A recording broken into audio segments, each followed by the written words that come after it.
From the 1011 Now streaming studio, this is 1011's Morning Pulse. Sponsored by Murray Roofing. Good morning. This is Craig Allison here with your Morning Pulse for Friday, August 2nd. We've had a rough week here in eastern Nebraska, but we've made it to the end of the week. Here is your lineup for Morning Pulse. First story, efforts to restore power for all Lincoln Electronic System customers are still taking place overnight. The number has slowly been going down to where it's at right now at a latest check, just under 2,000 customers still without power. In the capital city, those without power are not in just one specific area. It's pretty spread out. LES says you should continue to report your outage on their website so they have the latest information to help out. Now, our second story, because of the storms, Two Rivers and Louisville State Recreation areas, as well as the Fort Atkinson State Historical Park, are temporarily closed.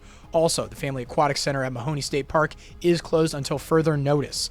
Game and Parks say cleaning up the debris may take longer than usual, given the strength of Wednesday's storms. The state parks will reopen once they are deemed safe for people to visit.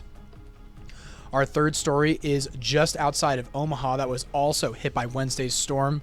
One tree that crashed down was particularly hard for one family farm in Waterloo that has had this tree for more than a century. It's a 90-foot tall sycamore that has been through a lot over the past 125 years. Family living there says back in 1913, a tornado went directly over their farmstead, completely wiping it out, but this tree remained standing. Our fourth story, bringing things back to the capital city as we get closer to November, the Lancaster County Election Commissioner is in need of poll workers. In total, they need 1,100 workers at nearly 200 precincts on Election Day. You get the same leave protections as someone serving jury duty, and you make $13 an hour.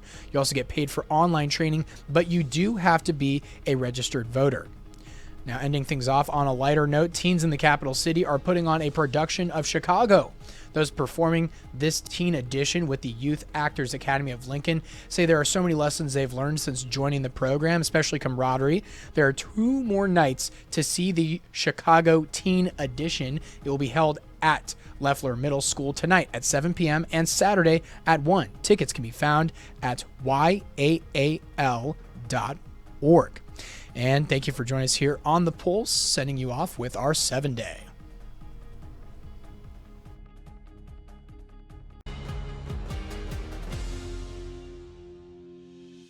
You've been listening to 1011's Morning Pulse.